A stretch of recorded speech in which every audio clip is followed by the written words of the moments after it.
اعوذ باللہ من الشیطان الرجیم بسم اللہ الرحمن الرحیم۔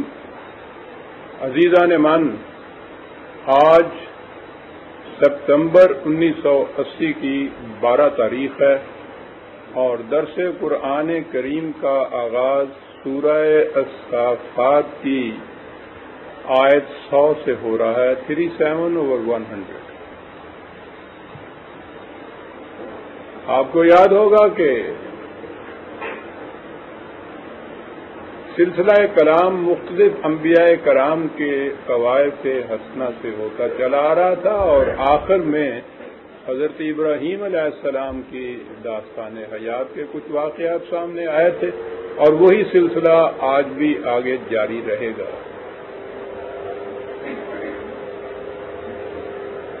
حضرات انبیاء کرام علیہم السلام، ان سب پر ایمان لانا فرض ہوتا ہے، اس کے بغیر کوئی شخص مسلمان ہو نہیں سکتا۔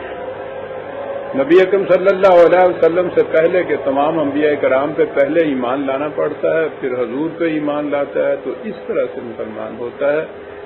اور ان میں لا نفرق بین احد من رسلہ، ان کے رسول ہونے کے اعتبار سے کوئی فرق ایک دوسرے میں نہیں کیا جا سکتا کہ وہ خدا کے رسول تھے، نبی تھے،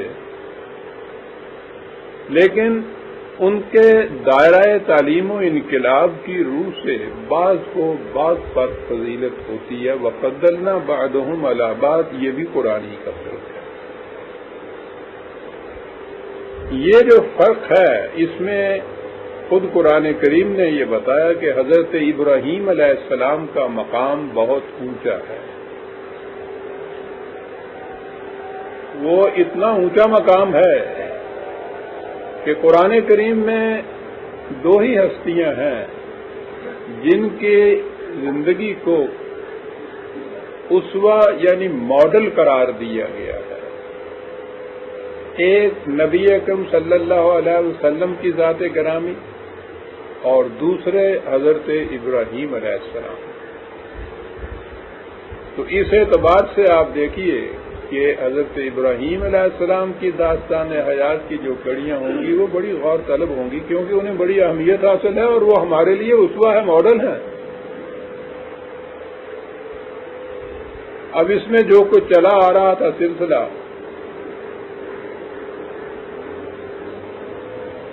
یہاں تک کہ پہلے دیکھ لیجئے اس باپ کے گھر میں پیدا ہوئے جو اس دور کا ہیڈ پریسٹ تھا۔ جیسا کہ میں نے عرض کیا تھا، ہیڈ پریسٹ آج کا وزیر اعظم تو ایک طرف رہا، اس زمانے میں تو سربراہ مملکت سے بھی زیادہ اختیارات اس کے ہوتے تھے کہ یہ جو مذہبی پیشوا تھا اس کا بنایا ہوا راجہ راجہ بنتا تھا، یہ بادشاہ بادشاہ بنتا تھا۔ یہ لوگ تھے بڑے ہوشیار، یعنی گائے کے سینگ تو راجہ کے ہاتھ میں دیتے تھے اور دودھ سارا خود دھوتے تھے، ذمہ داریاں ساری اس کی، اور مفاد جتنے تھے سب سے زیادہ ان کے۔ تو ایسے ہیڈ پریسٹ کے گھر میں پیدا ہونے والا بچہ، یعنی وہ وراثت کے اعتبار سے اس منصب کا اہل ہے، وہ آنا ہی ان کو تھا۔ یہ منصب کتنا بڑا منصب ہے، لیکن پہلی چیز جو کی ہے وہ خود باپ کے خلاف کی۔ کہا کہ یہ خدا کی وحی، بڑی تعلیم تو چھوڑ دیجئے، عقل و فکر سے ذرا کام لے کے تو بتائیے۔ باپ سے کہہ رہے ہیں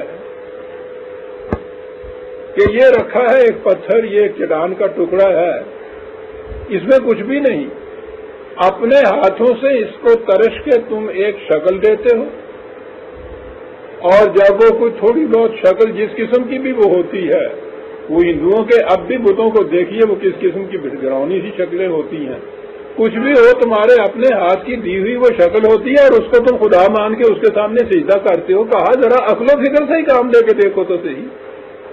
باپ سے کہا جا رہا ہے۔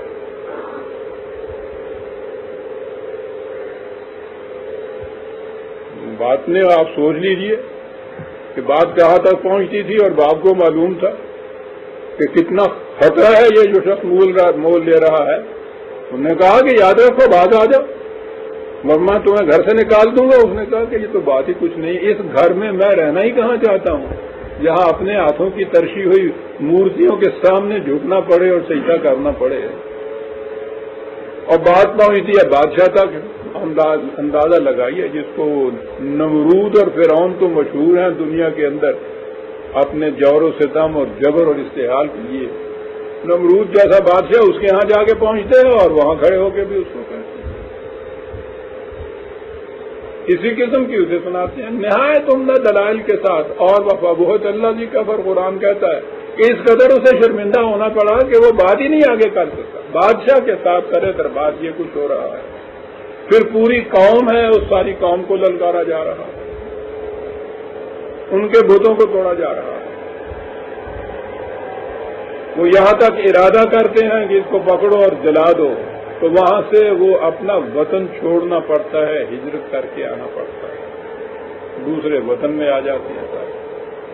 ایک صداقت کی آواز ہے جس کو بلند کرنے کے لیے یہ تمام مرحلے جو ہیں وہ طے کرتے چلے آ رہے ہیں حضرت ابراہیم علیہ السلام.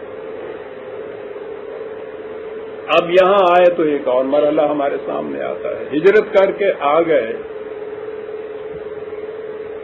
تو قرآن کریم میں ہے کہ بڑھاپے کی عمر تک ان کے ہاں اولاد نہیں تھی. دعاؤں کے بعد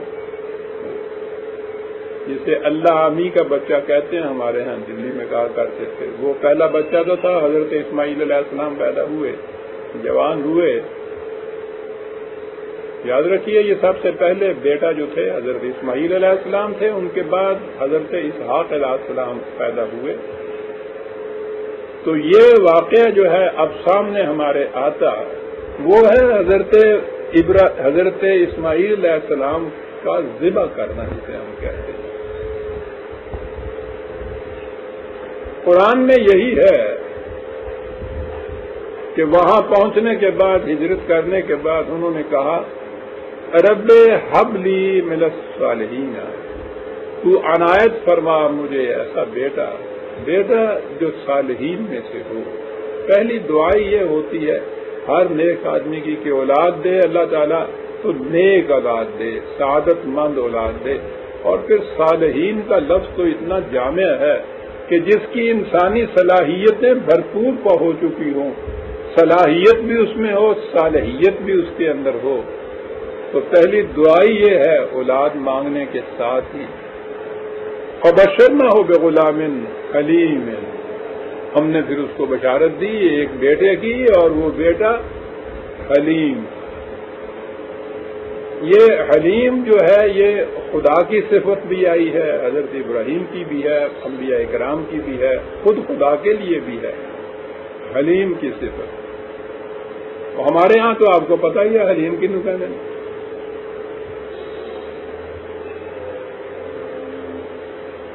تو یہ وہ نہیں ہے کہتے نہ بھی ہوتا دانا بھی نہ رڑکے. یہ تو بات مومن کی شایان شان نہیں, اس کو تو رڑکنا پڑتا ہے. اور پھر ابراہیم علیہ السلام جیسا ایک بڑا جامع لفظ ہے عربوں کے ہاں کا. یہ جو کمزور قسم کے خواہ وہ انسان ہو خواہ وہ یہ جانور ہوں, وہ بڑے جذباتی اور زود مشتعل ہوتے ہیں. کمزور آدمی بڑی جلدی غصے میں آ جاتا ہے, چھوٹی چھوٹی باتیں بھی برداشت نہیں کر سکتا. لیکن اگر وہ بھرپور توانائیوں میں ہو اس کو اتنی جلدی غصہ نہیں آتا, وہ مشتعل اتنی جلدی نہیں ہوتا. سہار ہوتی ہے اس کے اندر, برداشت ہوتی ہے اس کے اندر.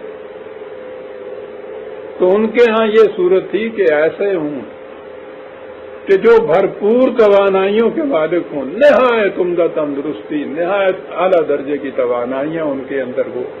تو اس اونٹ کی صورت یہ ہوتی تھی کہ وہ بیٹھا جوالی کر رہا ہے, وہ بچے آ رہے ہیں, کوئی اس کی گردن پہ چڑھ رہا ہے, کوئی اس کی پیٹھ پہ سوار ہو رہا ہے, کوئی اس کی کان کھینچ رہا ہے, اور وہ نہایت مزے سے اپنے جوالی کیے جاتا ہے. یعنی بچوں کی چھیڑ چھاڑ سے یہ نہیں, ورنہ اونٹ کا تو آپ سمجھے نا کہ یوں ایک کرے تو کتنی بچی وہاں سے وہ لڑک جائے. لیکن وہ یہ نہیں کرتا, وہ ان سب چیزوں کو برداشت کرتا ہے کہ بچے ہیں کوئی بات نہیں, کرتے چلے جائے. اور جب وہ اپنا فریضہ سر انجام دینے کا وقت آئے گا تو پھر یہ سب سے آگے ہوگا۔ تو یہ جس میں صفت ہوتی تھی کہ اتنا بردبار ہو کہ چھوٹی چھوٹی سی باتوں کے اوپر مشتعل نہ ہو جائے، سہار ہو اس کے اندر، لیکن جب فرائض کی سر انجام دہی کا وقت آئے تو پوری توانائیوں سے کام لے، اسے وہ حلیم کہا کرتے۔ تو خدا نے بھی اپنی یہ صفت رکھی ہے، کہا یہی ہے کہ اگر ہمیں بھی اس طرح سے یہ کمزور انسانوں کی طرح سے یوں غصہ آ جائے تو یہ دنیا میں جو کچھ انسان کر رہے ہیں، ساری دنیا کے انسان، ان کے ان میں سے ایک بھی باقی نہ رہے۔ بات ٹھیک ہے، اگر اتنی جلدی غصہ آ جائے خدا کو، لیکن یہ نہیں ہے کہ وہ علیم ہوتا ہے کہ پھر رٹتا نہیں، وہ توانائیاں تو بھرپور ہوتی ہیں، جب ان کے نمود کا وقت آتا ہے تو پھر وہ بھرپور توانائیوں سے بھی کام لیتا ہے، حلیم ہوتا ہے۔ تو فبشرنا ہو بغلام حلیم، بچے کی پیدائش کی خوشخبری دی، وہ ایسا بیٹا کہ جو بھرپور توانائیوں کا، صلاحیتوں کا مالک ہوگا، لیکن بڑی سہار اور بردباری اس کے اندر ہوگی۔ اور سہار اور بردباری کا تو پہلا ہی واقعہ یہاں آ گیا، فلما بلغ معه السعي جوان ہوا، باپ کے ساتھ کام کاج کرنے کے قابل ہوا، بھاگنے دوڑنے کے قابل ہوا، اتنا ہی کہا قرآن نے، بڑا ہوا۔ قال یا بنی انی ارا فی المنام انی اذبحک۔ اب یہ بات جو ہے یہاں، یہ حضرت ابراہیم علیہ السلام کی ایک چیز خصوصیت سے آ رہی ہے، خواب میں دیکھ رہے ہیں۔ کہا کہ بیٹا میں نے خواب میں دیکھا ہے کہ میں تجھے ذبح کر رہا ہوں۔ خواب میں دیکھا ہے، یاد رکھیں۔ اب یہ چیز جو ہے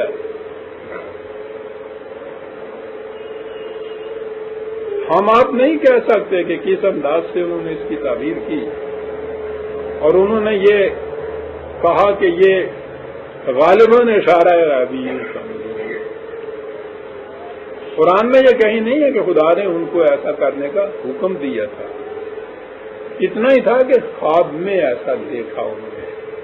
بیٹے سے پوچھا فانظر ماذا ترى، تو تم ذرا، میں نے تو خواب ہی دیکھا ہے، تم ذرا غور و فکر کے بعد بتاؤ تمہارا اس معاملے میں کیا خیال ہے، کیا صورت ہے۔ وہ بیٹا تو ابھی بتایا ہے، ان صلاحیتوں کا مالک تھا۔ قال یا ابت افعل ما تؤمر ستجدنی انشاء اللہ من الصابرین۔ کہا کہ آپ نے مجھ سے اسی لیے پوچھا ہے نا کہ معاملہ میرا درمیان میں آ رہا ہے، آپ کا تو یہ ہے کہ آپ نے ذبح کرنا ہے تو مجھے تو ذبح ہونا بھی ہے، یہی ہے نا آپ کا منشا۔ اب یہاں حضرت اسماعیل علیہ السلام یہ کہتے ہیں کہ اگر یہ خدا کا حکم ہے آپ کو تو پھر آپ کو اس میں قطعاً پس و پیش نہیں کرنی چاہیے۔ میرے ہی متعلق بات ہے نا کہ خدا کا حکم اس کی تعمیل کرنے کے اندر میں راستے میں نہ حائل ہو جاؤں، یعنی آپ کرنا بھی چاہیں اور میں کہوں کہ میں تو تیار نہیں ہوں، تو پھر تو تعمیل نہیں ہو سکے گی۔ تو جہاں تک میرا تعلق ہے، اگر یہ خدا کا حکم ہے تو اس کے تعمیل کرنے میں میں راستے میں آپ کے حائل نہیں ہوں گا، میں تیار ہوں۔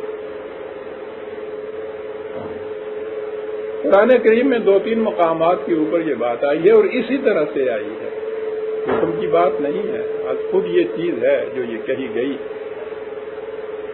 اور ایسا ہوا تو آپ دیکھیں گے کہ میں اس کو برداشت کر لوں گا۔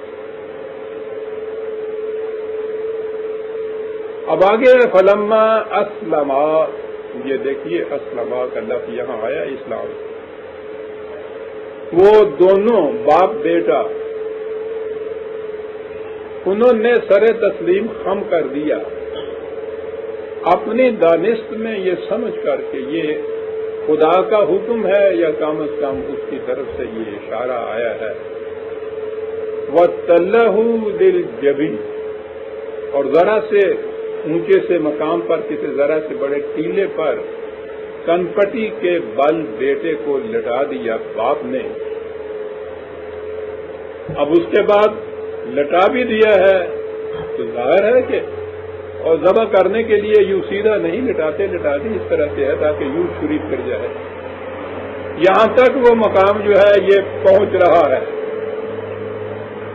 اب اگلی بات آتی ہے جہاں سے یہ نظر آتا ہے کہ یہ خدا کا حکم نہیں تھا. اپنے خواب سے انہوں نے خود ہی اس خواب کی یہ تعبیر نکالی کہ ایسا مجھے کرنا چاہیے، کیونکہ جب عین ایسا وقت آیا ہے. اور ادھر سے بھی اللہ تعالیٰ کا پروگرام بھی عجیب و غریب ہے کہ اس سے پہلے ہی نہیں کہہ دیا ابراہیم سے کہ یہ خواب کی بات ہے، تم خامخواہ کے لیے تو سچ سمجھ رہے ہو. وہ چلنے دیا ہے اس کو کہ باپ بیٹا بہرحال اس میں کہاں تک جاتے ہیں. آخری مقام جب آتا ہے لٹا بھی دیا ہے اور اس کے بعد تو ظاہر ہے کہ چھری ہاتھ میں ہوگی. این اس وقت وناد آئے نہ ہو یا ابراہیم ہو قد صدق کر رو یا ابراہیم، ارے تو نے خواب کو سچائی سمجھ لیا. بات ساری واضح ہو جاتی. خواب کی بات تھی، تو نے سچ مچ ہی ذبح کرنا شروع کر دی. وہاں ندا دی ہے. تو اگر خدا کا حکم ہوتا یا خدا کی طرف سے اشارہ ہوتا تو جب اس مقام تک وہ آ پہنچے تھے تو یہاں آنے کے بعد یہ کہنا کہ خواب تھا تمہارا، تم نے خامخواہ کے لیے اس کو سچ مچ ہی سچا کر کے دکھا دیا، تو یہ بات نہیں کہی جا سکتی تھی. کہا جاتا کہ ٹھیک ہے ہم نے حکم دیا تھا، اشارہ دیا تھا، تم نے ہمارے حکم کی تعمیل میں انتہائی فرما برداری کا ثبوت دیا ہے، اللہ تمہیں خوش رکھے. یعنی یہ سننا چاہیے تھا. کہا یہ گیا ہے کہ خواب آیا تمہیں اور تم نے اس خواب کو سچ مچ ہی ذبح کر کے دکھانے لگ گیا تھا، سچائی سمجھ لیا تم نے.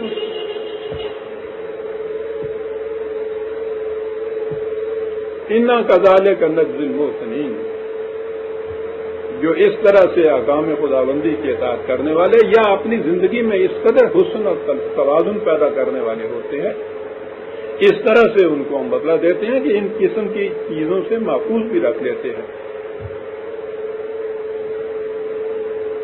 اب یہاں یہ اس واقعہ کے اوپر عام طور پر یہ چیز آتی ہے. حضرت ابراہیم علیہ السلام نے خواب دیکھا، ٹھیک ہے، خواب کی تعبیر اپنے ذہن سے یہ پیدا کی. خدا کا حکم یا اشارہ اس میں نہیں ہے.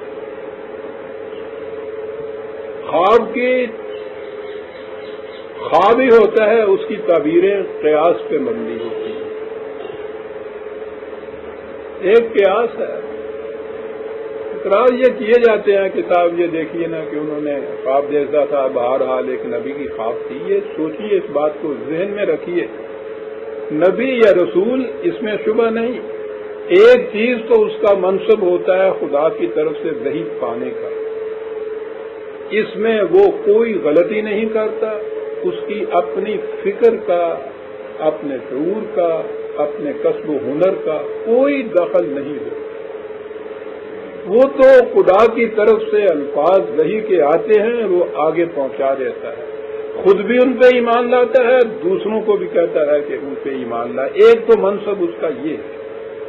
دوسری چیز یہ ہے وہ نبی کا، رسول کا کردار یہ ہوتا ہے کہ وہ خدا کے احکام کی معصیت کبھی نہیں کرتا. جسے کہتے ہیں نا معصوم ہوتا ہے رسول. معصومیت کے معنی یہ ہے، معصوم کا تو لفظ ہی وہ معصیت والی بات جو آتی ہے، یعنی وہ احکام خداوندی کی معصیت کبھی نہیں کرتا، ان کی سرکشی نہیں برتتا، اس سے دانستہ اس سے معصیت نہیں کرتا. نبی کی یہ دوسری صورت ہے، یہی اس کی بلندی کردار اور حسن سیرت ہوتی ہے کہ یہ نہیں کرتا. باقی معاملات جو ہے جن کو آپ اجتہادات کے ذریعے سے، قیاسات کے ذریعے سے تدبیری امور کو طے کرنا ہوتا ہے، یہ بھی نبی نے کرنا ہوتا ہے. یہ اب نبی کی پوزیشن میں وہ نہیں کر رہا. نبی کی حیثیت میں تو وہی ہے، وہ آتی ہے، اس پہ وہ عمل بھی کرتا ہے، عمل کراتا بھی ہے.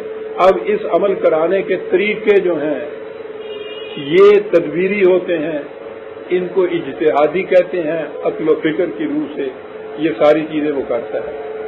اس کے اجتہاد میں، اس کے قیاس کے اندر غلطی بھی ہو سکتی، جنگ کرنی پڑتی ہے، اس میں کسی وقت اجتہادی غلطی ہوتی ہے، شکست ہو جاتی ہے، اس کے اندر نقصان بھی اٹھانا پڑتا ہے اس کے اندر. یہ کوئی چیز اس کے منصب رسالت یا نبوت کے منافی نہیں ہوتی۔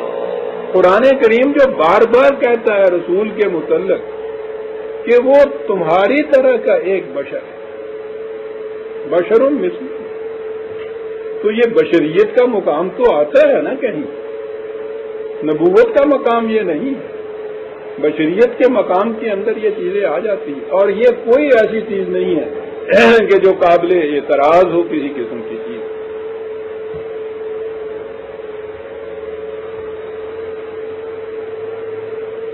اگرچہ اس کی تعویلیں تو اور بھی ہو سکتی ہیں، لیکن روایات میں تو نبی اکرم صلی اللہ علیہ وسلم کے ایک خواب کے متعلق یہ چیز آتی اور بخاری میں آتی۔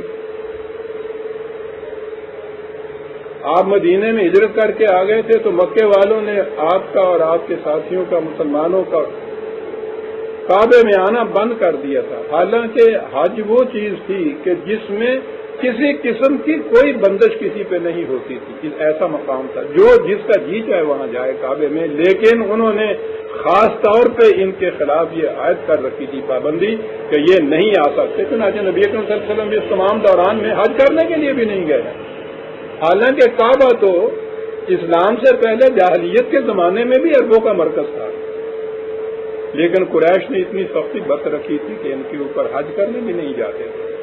بڑی آرزو سی دل میں، بڑی تمنا ہے اور بڑی خواہش ہوتی تھی۔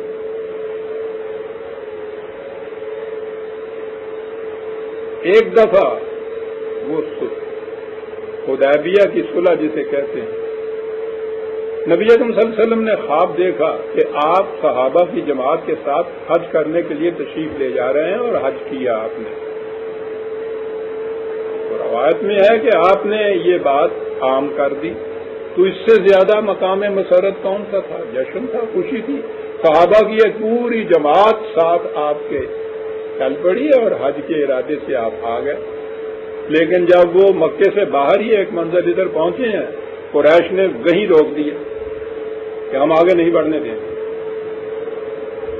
تو چنانچہ وہاں پھر ان کے حج نہیں انہوں نے کرنے دیا، بغیر حج کیے یہ واپس لوٹ آئے، ان سے صلح نامہ ہوا، صلح کہتے ہیں اس کو حدیبیہ کو، کہ اس کے بعد وہ آ سکتے ہیں، اس سال نہیں وہ حج کر سکتے، اور یہ چیز ہے کہ بغیر حج کیے واپس آئے۔ تو اس سے یہ بات پیدا ہوئی کہ رسول اللہ صلی اللہ علیہ وسلم نے تو یہ فرمایا تھا کہ میں نے خواب میں دیکھا ہے کہ ہم جا رہے ہیں اور حج کر رہے ہیں، تو وہ خواب تو صحیح نہ نکلا، وہ قرآن میں یہ چیز ہے، اگر اسی متعلق ہے،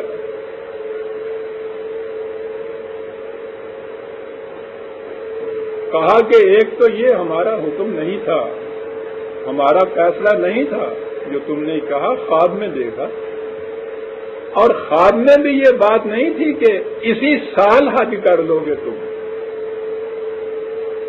یہی چیز تھی نا، ایک آرزو ہے دل میں، خواب کی کیفیت بھی یہی ہوتی ہے۔ عزیزان من، میں دوسری طرف نکل جاؤں گا اگر میں بتاؤں کہ آج کل نفسیاتی طور پہ خوابوں کے متعلق اب کیا کیا انکشافات ہو رہے ہیں، عجیب و غریب یہ علم ہے، لیکن بہرحال ایک چیز ہوتی ہے، دل میں شدت آرزو ہوتی ہے، وہ انسان کے نفس غیر شعوری کے اندر چلی جاتی ہے۔ جب رات کے سوتے میں شعور جو ہوتا ہے انسان کا معطل ہو جاتا ہے، تو وہ پھر تمنائیں، آرزویں، حسرتیں، جنہیں غالب بعض اوقات نہ کردہ گناہ بھی کہتا ہے، وہ ساری چیزیں پھر خواب کی شکل میں آتی ہیں، ان کی اتنی حیثیت ہوتی ہے۔ تو یہ جو شدت تمنا تھی حضور کے حج کرنے کی، وہ خواب کی شکل میں یوں آئی، تو اس میں یہ چیز ہے کہ اس میں یہ بات بھی نہیں تھی کہ یہ کہا گیا ہو کہ اسی سال آپ حج کریں گے، یہ ٹھیک ہے، تو قرآن نے یہ کہا ہے، اللہ تعالیٰ نے جب یہ حج کیا ہے آپ نے اگلے سال، تو اس وقت یہ کہا گیا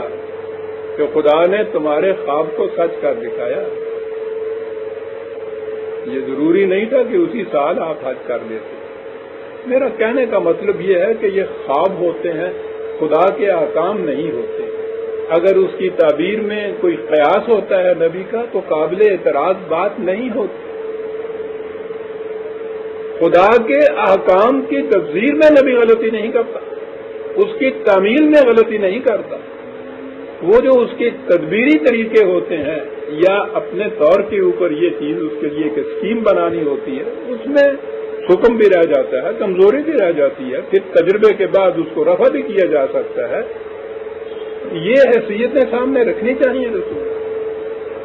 تو یہ تھی وہ چیز جو حضرت ابراہیم علیہ السلام کے وقت میں بھی آئی کہ ایک خواب آیا، اور قرآن نے جب یہ کہا ہے کہ ابراہیم تم نے خواب کو سچ مچ ہی صحیح حقیقت سمجھ لیا، تو جب خدا یہ کہتا ہے تو بات تو صاف ہو جاتی ہے کہ خدا کا حکم بھی نہیں تھا، اور حضرت ابراہیم علیہ السلام کی یہ تعویل کہ میں سچ مچ ذبح کر دوں بیٹے کو خدا کا حکم ہے، خود خدا نے یہ کہہ دیا کہ یہ بات نہیں تھی، خواب تھا وہ، سچ مچ یہ بات یوں کرنے کی نہیں تھی۔ لیکن یہ جو چیز ہے اسوہ ابراہیمی کہ اپنے طور پر ہی صحیح سمجھ لیا کہ بیٹے کو ذبح کر رہا ہوں اور اس کے ذبح کرنے کے لیے تیار ہو گئے، یہ ایک بڑی عظیم چیز ہے۔ ظاہر ہے کہ اپنے خواب کی بنا پر بھی اس پہ وہ تیار ہو گئے۔ اگر سچ مچ خدا کا حکم آ جائے کسی وقت تو کون سا ایسا مقام ہے جس میں یہ نبی جو ہے پیچھے رہ جائے گا تعمیل ارشاد باری تعالیٰ میں، جس نے یہاں تک بھی اپنے ذہن سے فیصلہ کر کے جو یہاں تک پہنچ گیا ہے، خدا کا اگر حکم ہو جائے سچ مچ کسی چیز کے متعلق تو یہ کہیں پیچھے رہے گا۔ یہ ہے وہ چیز جو قرآن نے یہ کہی، اِنَّ هَذَا لَهُوَ الْبَلَاءُ الْمُبِينُ۔ ہمارے ہاں یہ قرآن کریم میں یہ الفاظ آتے ہیں، بلا کا ابتلا کا لفظ آتا ہے ہمارے ہاں، اردو میں استعمال ہوتا ہے، اس کے معنی آزمائش ہوتا ہے۔ معنی آزمائش اس کے نہیں کرنے چاہیے، غلط ہے یہ بات۔ عام طور پہ آپ دیکھیں گے ترجموں کے اندر کہ ہم نے آزمایا ابراہیم کو، ہم اپنے مومن بندوں کو آزماتے رہتے ہیں، خدا اور آزماتا رہتا ہے۔ ہم آزماتے ہیں اپنے دوستوں کو، کس دوست کو آزماتے ہیں؟ جس پہ کامل یقین نہ ہو کہ واقعی سچ مچ پورا اترے گا یا نہیں۔ ایسے دوست کو پھر آخر میں کہتے ہیں میں تو ہمیں آزماؤں تھا تین، تو خدا تو کسی کو آزماتا نہیں، اسے تو ہر ایک کا معلوم ہوتا ہے کہ یہ کیا ہے، کیا کرے گا، پورا اترے گا نہیں اترے گا۔ آزمانا اس لفظ کے معنی نہیں ہوتے۔ بڑی عظیم چیز ہے یہ جو لفظ ہے عزیزان مان، خدا کسی کو نہیں آزماتا، ایسے مواقع زندگی کے اندر وہ پیدا کرتا ہے جس میں انسان خود اپنے آپ کو آزماتا ہے کہ میں کہاں کھڑا ہوں۔ اپنا ٹیسٹ اس میں ہوتا ہے، خدا اس کو ٹیسٹ نہیں کرتا، اور یہ کہا ہے کہ اپنا ٹیسٹ کرتے رہا کرو، یوں ہی اپنے ذہن میں ہی نہ سمجھ لو کہ کوئی بات نہیں ہے، کوئی بھی وقت آ گیا، کسی قربانی کا بھی وقت آ گیا تو میں اس پہ پورا اتروں گا، ذہن میں کہتے ہی نہ رہا کرو۔ اس قسم کے ٹیسٹ کے مواقع آتے ہیں، اس میں اپنے آپ کو ٹیسٹ بھی کرتے رہا کرو۔ یہ تو خود انسان کا امتحان خیش ہے، محاسبہ خیش ہے، اپنی خودی کے متعلق دیکھنا ہے کہ اس نے کتنی پختگی حاصل کر لی ہے، ورنہ اپنے ذہن میں ہم سمجھے بیٹھے کہ نہیں بالکل ٹھیک ہے صاحب، کوئی بھی مشکل آ کے پڑے گی تو ہم اس پہ پورا اتریں گے۔ اب یہ بات الگ ہے کہ اپنے آپ کو فریب دے لیا جائے۔ اس نے کہا بوڑھے آدمی نے کہ اسے کہا گیا کہ پہلوان اب تم بہت بوڑھے ہو چکے ہو، اب وہ دم خم نہیں رہا ہے جو جوانی میں تھا۔ کہنے لگا بالکل نہیں، غلط ہے، وہی بات ہے آج بھی۔ کہنے لگے کیا کہہ رہے ہیں آپ؟ کہنے لگے نہیں کیوں نہیں کہہ رہا، آج بھی وہی بات ہے۔ کہنے لگے اچھا دکھاتے ہو؟ کہنے لگے دکھاتا ہوں۔ اکھاڑے میں چلے گئے، بہت بڑا پتھر اکھاڑے کے کنارے پہ رکھا ہوا ہوتا ہے، پہلوانوں نے اس کو وہ ہلاتے رہتے ہیں۔ کہنے لگا دیکھو، گئے جا کے اس پتھر کو یوں کیا اور یوں کیا، وہ ہلا ہی نہیں۔ کہنے لگا وہ دیکھا نہیں ہلا ہے۔ کہنے لگا جوانی میں بھی نہیں ہلا کرتا تھا، ہم میں کوئی فرق نہیں آیا۔ کبھی کبھی پتھروں ہلا کے دیکھ لینا چاہیے۔ یہ ہے جو قرآن یہاں کہتا ہے، جو میں نے جو مفہوم اس کے لیے اپنے لکھا ہوا ہوتا ہے وہ یہ ہے کہ آزمائش خیش کے مواقع ہم پہنچاتا ہے خدا۔ تم اپنے آپ کو ٹیسٹ کرتے جاؤ، اور بڑی ضروری چیز ہے کہ اپنے آپ کو ٹیسٹ کرنے کے مواقع زندگی میں آتے چلے جائیں، خواب ہی صحیح۔ بہت بڑا یہ ایک موقع تھا اپنے آپ کو ٹیسٹ کرنے کا، اور یہاں بھی ابراہیم جو پورا اترا یہ ہے ان ھذا لہو البلاء المبین، کہ یہ محاسبہ خیش کے لیے ایک بہت بڑا موقع تھا جو ابراہیم کی زندگی کے اندر آیا۔ میں آگے چل کے عرض کروں گا قرآن کریم نے ان تمام مواقع کو اکٹھا کر کے بات کیا کہی ہے، کیا کیا وہاں۔ اگلے لفظ ہیں وَفَدَيْنَاهُ بِذِبْحٍ عَظِيمٍ، لٹا دیا ہوا ہے، چھری ہاتھ میں لی ہوئی ہے، آواز دی ہے کہ ابراہیم تم نے خواب کو یہ سچا سمجھ لیا۔ اگلے لفظ کے اندر بڑی عظمت آتی ہے، اسماعیل کو ہم نے اس چھری سے بچا لیا، اس وقتی قربانی سے جو 1 منٹ میں ختم ہو جانی تھی اسے ہم نے بچا لیا، زندہ رکھ لیا ایک ایسی قربانی کے لیے جو اس کی ساری زندگی میں بھی رہنی تھی، اس کی نسلوں تک رہنی تھی۔ حضرت ابراہیم علیہ السلام ہجرت کر کے شام فلسطین کے میدانوں میں آ گئے ہوئے تھے، اور وہاں ان کی اپنی مملکت، اپنی بادشاہت تھی، ملک عظیم قرآن نے کہا ہے، اور وہ حضرت اسماعیل علیہ السلام کے حصے میں آنی تھی۔ خدا کے ارشاد کے مطابق وہاں سے نکال کے حجاز میں لے آئے، عرب کی سرزمین میں۔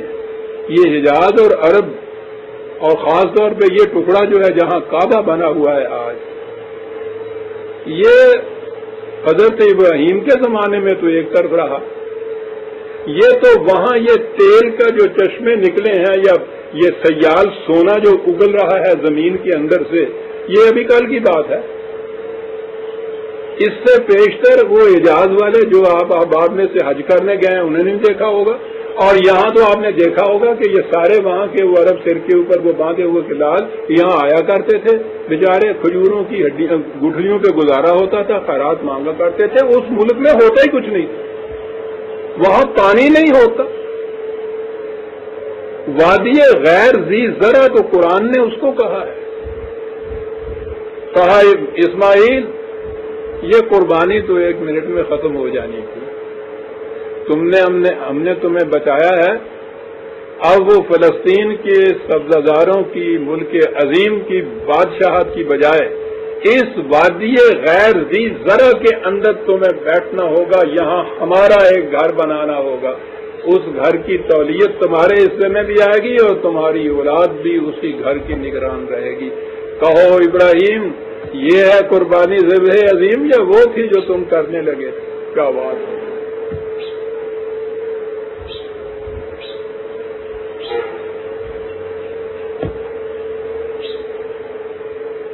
عمر بھر کی قربانی، بڑی قربانی ہے۔ چنانچہ وہاں بسا دیا اسماعیل علیہ السلام کو۔ دوسرا بیٹا جو حضرت اسحاق تھے، یہ ان کی نسل تھی جن کے حصے میں وہ بادشاہت آئی، جسے آپ بنی اسرائیل یا یہودی کہتے ہیں بعد میں۔ یہ بنی اسرائیل تھے اور یہ بنی اسماعیل تھے جو حجاز میں عربوں کے ہاں یہ جو بسے ہیں، یہ حضرت اسماعیل کی اولاد تھی۔ خود بھی اسی طرح سے اس وادی غیر ذی زرع کے اندر پتہ نہیں کیسے بیچارے گزارا کرتے تھے یہ لوگ، اور پھر ان کے بعد ان کی نسل اس وقت سے لے کے آج تک وہ نسل، یعنی اب تو میں نے کہا ہے نا کہ ایک سمجھ لیجیے حادثہ ہوا ہے جو وہاں خوشحالی پیدا ہو گئی، ورنہ کل تک ان کی یہی صورت تھی۔ آج بھی ان کے ان شہروں کو چھوڑ کے وہاں باہر چلے جائیے، وہی کیفیت ہے۔ اس سارے عرصے کے اندر وہاں بادشاہتیں ملی، اور یہاں اس کے حصے میں اسماعیل علیہ السلام اور ان کی اولاد کے حصے میں یہ چیز آئی۔ اسے کہا ہے کہ ہم نے اسماعیل کو اس چھری سے بچا لیا ایک بہت بڑی قربانی کے لیے۔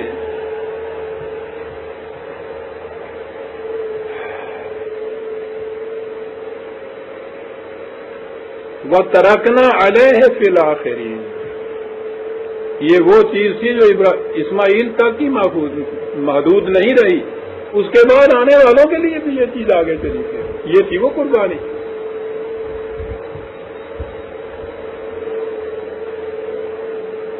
قرآن کریم نے یہی کچھ کہا. اب ہماری تفسیریں آتی ہیں کہ یہ جو ہے ہم نے اسماعیل کو بچا لیا اور اس کی جگہ ذبح عظیم ایک دے دی، فدیہ دے دیا. فدیانہ کے معنی وہ کر لیا، فدیہ دے دیا اسماعیل کی جان کا. اور پھر فدیہ والی بات اور صدقے والی بات چلی نا ہمارے ہاں، سر صدقہ دے دا. وہ صدقہ کی ہوں کالا بکرا،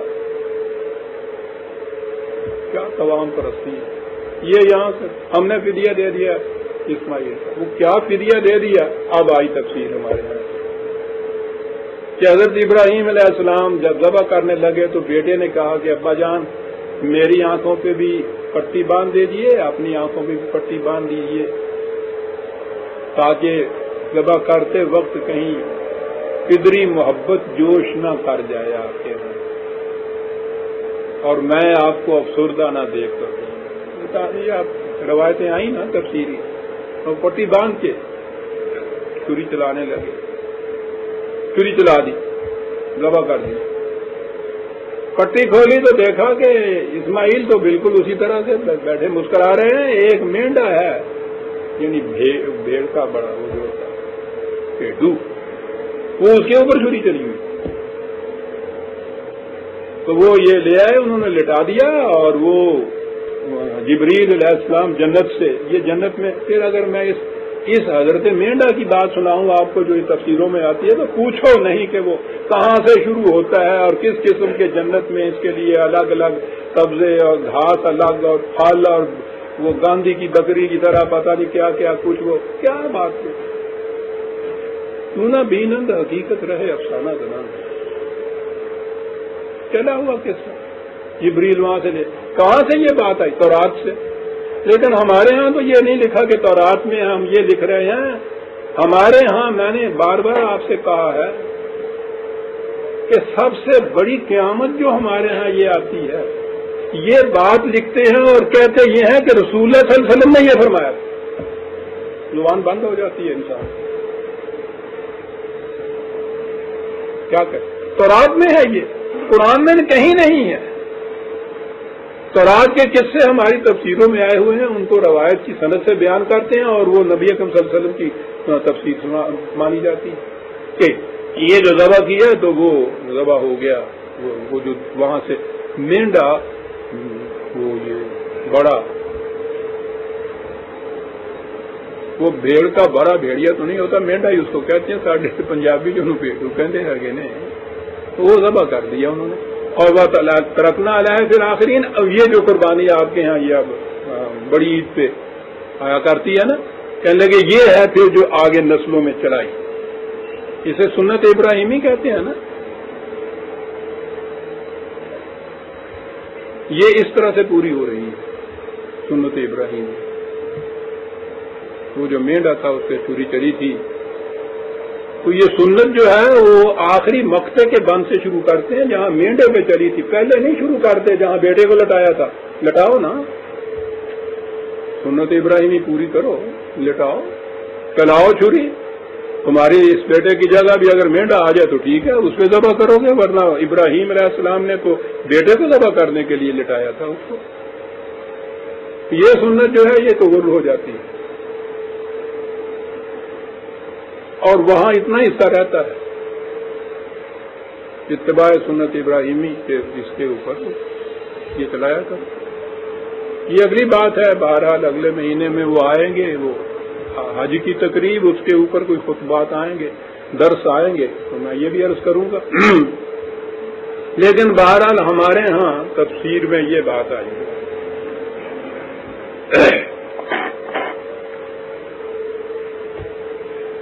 یہاں تک آنے کے بعد قرآن کریم نے ایک لفظ کہا ہے، سلام علی ابراہیم. کیا ہوا؟ سوچیے تو صحیح کتنا بڑا مقام ہے.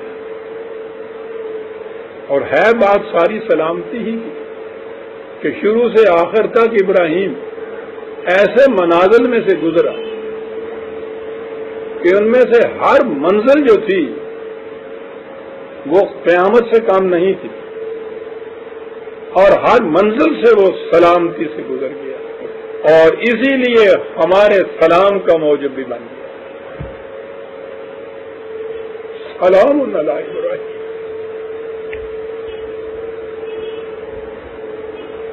اب مجھے یہاں پھر دہرانا چاہیے.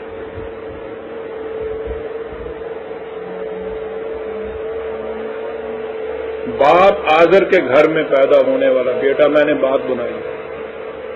یہ پہلی قربانی کوئی چھوٹی قربانی نہیں تھی. ایک اتنی بڑی مملکت کا پیشوا اعظم بنا ٹھکرا کے رکھ دیا. نمرود جیسے بادشاہ کے سامنے حق کی آواز بلند کی, بخلا کے رکھا.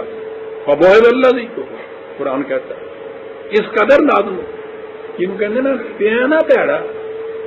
بالکل یہ بات ہوتی ہے اس کے بعد کہ یہ کیفیت اس کی کر دی, بات نہیں کر سکتا تو سامنے سے. نمرود جیسا بادشاہ اس کے دربار میں کھڑے ہوئے ہیں صاحب, ان کے سامنے اندازہ لگائیے. پوری قوم کو چیلنج, ان کی ستارہ پرستی کو چیلنج, ان کی بت پرستی کو چیلنج, ان کے بتوں کو توڑ کے سامنے رکھ کے اس قوم کے سامنے ڈر کے کھڑے ہو گئے. یہ دلیل دینے کے لیے پوچھتے ہیں بتوں سے کیوں تمہارے سامنے یہ مٹھائیاں رکھی ہیں, اتنا اتنا بڑا لائے ہیں, نظر نہیں آ, وہ کھاتے کیوں نہیں, وہ بولتے کیوں نہیں. کیا بات ہے ابراہیمی دلائل کی طرح. اب سوچ لیجئے کہ بت پرست قوم کے ساتھ یہ ہو تو وہ کیا کچھ نہ کرے گی. صاحب انہوں نے اشتعال میں آ کے پورے عوام کو ان کے خلاف کھڑا کر دیا. قرآن کہتا ہے انہوں نے کہا پکڑو مارو جلاؤ اس کو. وہاں سے پھر وہ اپنی مملکت ہی نہیں چھوڑی, ہجرت کی, دوسرے وطن میں آ گئے. یہاں آنے کے بعد بیٹے کو لیا اور وہ یہ ذبح ہونے کا واقعہ جو ہے اس کو لیجیے. اور سچ مچ میں جو قرآن کہتا ہے کہ ان کو ساتھ لیا, وادی غیر ذی زرع حجاز میں یہ کعبے کی بنیاد رکھی, وہاں اپنے اس بیٹے کو بسایا. یہ سارے مراحل جو تھے یہ سارے مراحل قرآن میں طے کیے. اب آپ نے یہ دیکھا جو کہا ہے کہ تمہارے لیے ابراہیم کی زندگی میں اسوہ ہے, اسوہ حسنہ ہے. کیا زندگی ہے جو اسوہ حسنہ کہا گیا ہے؟ جی سورہ بقرہ میں ہے. وَإِذِ ابْتَلَىٰ إِبْرَاهِيمَ رَبُّهُ بِكَلِمَاتٍ, محاسبہ خیش کے بڑے مقام آئے ابراہیم کی زندگی کے اندر, اور فَأَتَمَّهُنَّ, وہ ایک ایک مقام پہ پورا اترا. یہ وہ مقام تھے, ایک ایک مقام پہ پورا اترا, بڑی چیز. اور اس کے بعد کیا کی, بڑی غور طلب چیز عزیزاں. قال انی جاعلک للناس اماما, تو نوع انسانی کی لیڈرشپ کا مستحق کراتا ہے. یہ اسوہ صرف ذریت ابراہیمی کے لیے ہی نہیں تھا, ہمیں ہی نہیں تھا جو ہم ان کو للناس کہا ہے کہ انسانیت نے بھی اگر سمجھنا ہے کہ ہمارے سامنے کوئی ماڈل ہونا چاہیے, امام بلکہ کہا ہے, تو اس کو ابراہیمی اپنے سامنے رکھنا چاہیے. انسانیت کے لیے امامت کبریٰ, لیڈرشپ انسانیت کی ہاتھ آتی ہے ان مقامات سے گزرنے کے بعد جو پڑھا قرآن نے.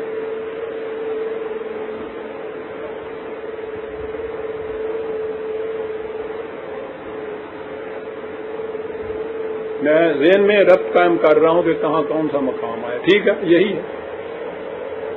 یہ جو آیت ہے کہ ان باتوں میں ترجمہ تو وہ کیا نا, ان باتوں میں آزمایا خدا نے, وہ پورا اترا.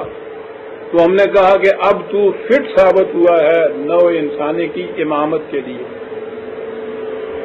آپ کو پتا ہے کہ پھر تفسیر میں یہ مقامات کیا بتائے گئے ہیں کہ کیا کیا باتیں ابراہیم سے ہم نے کہی تھیں اور وہ ان میں پورا اترا تو نو انسانی کی امامت ان کے حصے میں آئی.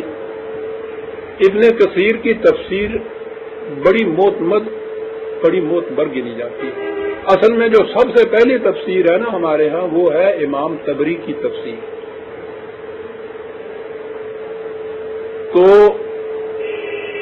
یہ ابن کثیر نے، حافظ ابن کثیر نے اس کو مختصر کیا ہے اپنے ہاں، تو یہ زیادہ مروج ہے ابن کثیر کی تفسیر۔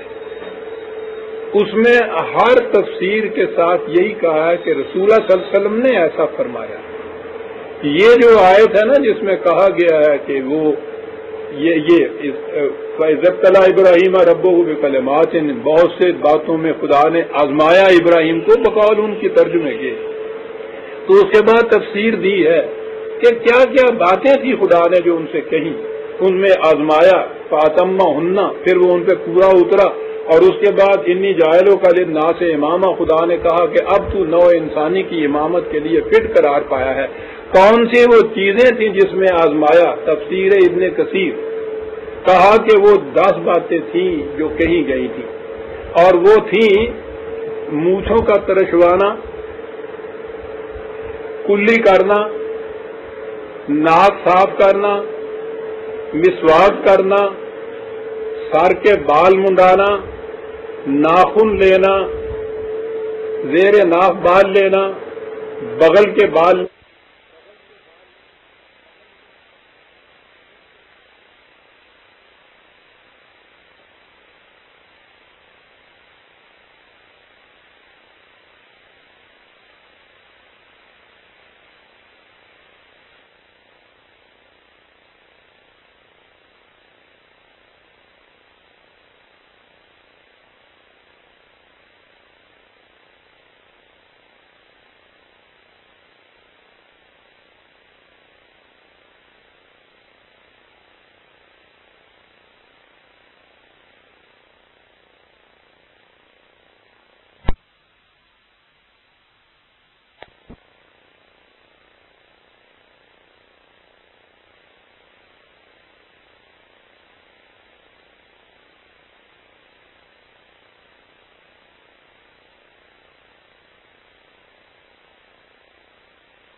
آپ کو یاد دلا دوں، شروع میں یعنی یہ تفسیروں نے ہمارے ہاں حضرت ابراہیم علیہ السلام کی زندگی کو کیا پیش کیا۔ پہلی چیز تو وہی تھا جو انہوں نے یہ کہی کہ جب انہوں نے کہا ستاروں کے لیے کہ چلو اس میلے میں، تو اس میں انہیں کہا تھا نا کہ انی سقیم، میں بیمار ہوں۔ تو اب آپ کے ہاں یہ تفسیر، میں تفسیر کہتا جاؤں بار بار، میں کہوں بخاری کی یہ روایت ہے، یہ حدیث ہے، تو شاید یہ ناگوار گزرے۔ بخاری کی روایت، روایت یہ ہے کہ رسول اللہ صلی اللہ علیہ وسلم نے فرمایا کہ حضرت ابراہیم علیہ السلام نے 3 دفعہ جھوٹ بولا تھا، یعنی ایک نبی یہ گواہی دے رہا ہے، دوسرے نبی کے متعلق یہ کہہ رہا ہے، 3 دفعہ جھوٹ بولا تھا۔ ایک تو یہ تھا کہ کہا کہ میں بیمار ہوں، حالانکہ وہ بیمار نہیں تھے، یعنی خود ہی یہ طے کر لیا کہ وہ بیمار نہیں تھے، جھوٹ موٹ کہا، ایک جھوٹ۔ دوسرا جھوٹ،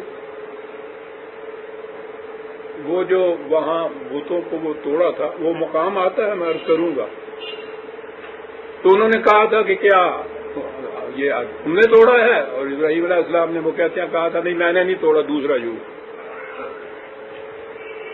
بات وہاں اور ہوئی تھی،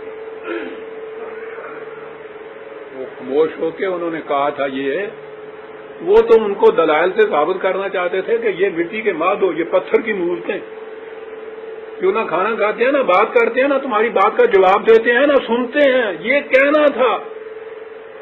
ان سے کہا کہ یہ سب سے بڑا بت تو اسی طرح سے بیٹھا ہوا ہے، تم مجھ سے جو پوچھتے ہو کہ یہ کس نے کیا ہے؟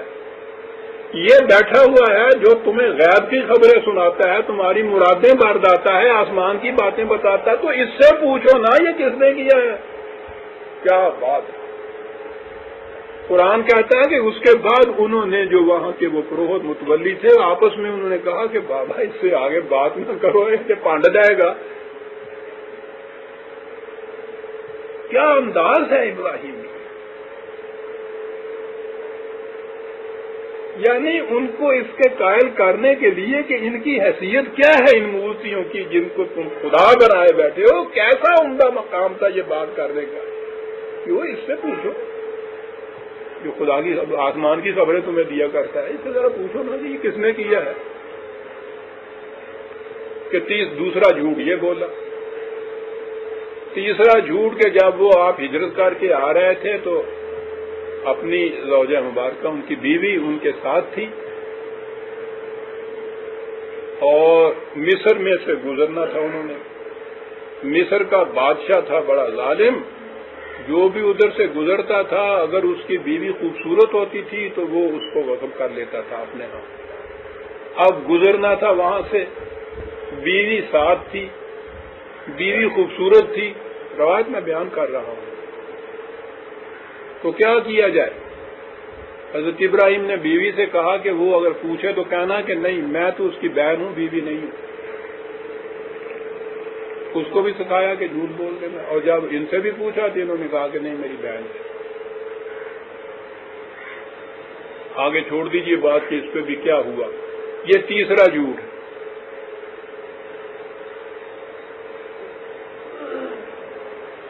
تو دیکھ رہے ہیں آپ کہ یہ اس حضرت ابراہیم علیہ السلام جن کا اسوہ جو ہے وہ آنے والی نسلوں تک کے لیے اس کو ماڈل قرار دیا ہے قرآن نے، ان کی زندگی کو جھوٹ بولا جناب۔ 3 دفعہ رسول اللہ صلی اللہ علیہ وسلم شہادت دے رہے ہیں کہ انہوں نے 3 دفعہ جھوٹ بولا، معاذ اللہ معاذ اللہ، یہ کچھ کیا۔ وہ جو بات آپ نے سنی تھی نا کہ وہ پرندے لے کے ذبح کرو اور ان کو پہاڑوں کی قیمہ کرو، پہاڑوں کے اوپر رکھو، آواز دو، پھر کور کر کے آ جائیں گے، میں نے پچھلے درس میں آپ کو یہ بتایا تھا۔ یہ سارا کچھ جو تھا اس میں یہ چیز تھی نا کہ انہوں نے یہ کہا تھا کہ رب ارنی کیسا تحیی الموت، تو اللہ تعالیٰ نے کہا تھا کہ کیا تمہارا ایمان اس میں نہیں ہے کہ ہم مردوں کو زندہ کر سکتے ہیں؟ آپ نے کہا تھا کہ یہ بات ایمان میرا ہے کہ ہو سکتا ہے۔ میں پوچھنا چاہتا ہوں کہ یہ مرغا قوم جو ہے مجھے وہ طریقہ بتایا جائے کہ ان کو میں زندہ کیسے کروں، یہ بات وہ یہ پوچھ رہے تھے۔ وہیں تو بات صاف ہو گئی تھی، جو خدا نے کہا تھا کہ تمہیں ایمان نہیں ہے، انہوں نے کہا میرا ایمان ہے، یہ تو کر سکتا ہے، میں تو کیسا ہے، میں تو پوچھنا یہ چاہتا ہوں۔ رسول اللہ صلی اللہ علیہ وسلم نے، یہ بخاری کی روایت ہے، حضور نے معاذ اللہ فرمایا کہ ابراہیم نے شک کیا تھا اس میں کہ خدا زندہ کر سکتا ہے یا نہیں، اور نحنو اشک منہ، اور ہم اس سے بھی زیادہ شک کرنے والے ہیں۔ میرے اللہ، دونوں ہستیوں کا ہی اسوہ ہے نا جو قرار دیا ہے ماڈل قرآن کریم نے، یہ دونوں کی باتیں ہو رہی ہیں نا، وہ کرنے والا، یہ تصدیق کرنے والا، انہی کی زندگیوں کو ماڈل قرار دیا ہے۔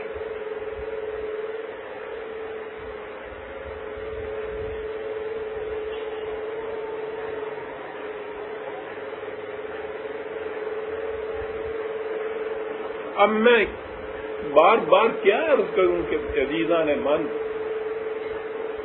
سن رکھیے، شاید موقع ملے یا نہ ملے، کبھی اسلام نہیں آ سکتا، اسلام پہ نہیں آ سکتا جب تک قرآن سے خارج جس چیز کو دین کہا جاتا ہے اس کو آپ ختم نہ کر دیں۔ حسبنا کتاب اللہ کے اوپر آئیں گے، یہ محتاج ہی نہیں ہے کسی خارج کی تفسیر کا، کسی تعویل کہ اپنے معنی آپ بیان کرتا ہے، یوں ہی آپ اس سے باہر نکل کے جائیں گے، یہ ساری چیزیں آ جائیں گی آپ کے اندر۔ لیکن یہ کچھ جو بیان ہو رہا ہے میں نے کہا ہے نا کہ پہلی سازش کا بیج بویا گیا جب اس طبری نے تفسیر لکھی، اور ہر روایت ہر تفسیر کے بعد جو خود لکھی کہا کہ رسول اللہ صلی اللہ علیہ وسلم نے ایسا فرمایا تھا، اور وہاں سے چلی ہوئی ہے، آج تک وہ نقل ہوتی چلی آ رہی ہے، اور یہ باتیں نقل ہو رہی ہیں۔ یہ باتیں آپ کے ہاں کی احادیث کی کتابوں کے اندر، بخاری مسلم وغیرہ کے اندر بھی یہ باتیں ہیں، وہاں سے پھر اس حوالے سے تفسیر کی کتابوں کے اندر ہیں، پرانے زمانے کی بات نہیں۔ آج بھی جو تفسیر یہ لکھتے ہیں اس میں یہی چیزیں لکھتے ہیں آپ کے لیے۔ یہ ہے جو اسلام ہے۔ ان کی پھر ترجمے ہوتے ہیں، ترجمے ہو کے باہر جاتے ہیں، نہ بھی ہو تو وہ فاضل تو ہم سے زیادہ عربی جانتے ہیں مغرب والے، وہ اعتراضات جب کرتے ہیں تو لٹ لے کے یہ کھڑے ہو جاتے ہیں کہ سارے اسلام کے خلاف اعتراضات، تو ان چیزوں کے اوپر اعتراض نہیں کوئی کرے گا تو کیا؟ وہ تو پھر بھی اعتراض ہی صرف کرتے تھے۔ آپ کے ہاں کی اگلی نسل نوجوان جو ہے برگشتہ ہو چکی ہوئی ہے ان چیزوں کی وجہ سے، اسلام سے نہیں ہوئی وہ برگشتہ۔ یہ چیزیں جو اسلام کے نام کے اوپر آپ کا ملا کہتا ہے اس سے برگشتہ ہوئی ہے۔ کیا افسانے ہیں بے، کتنے الزامات ہیں جو عائد کیے جا رہے ہیں انبیاء کرام علیہ السلام کے اوپر۔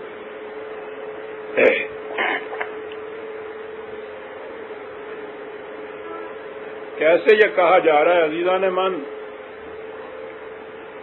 مشکل یہ ہے کہ شعر ہوتا بھی فارسی میں ہے، اور بعض اوقات تو غالب کا شعر تو ویسے بھی مشکل ہوتا ہے، لیکن میں سمجھتا ہوں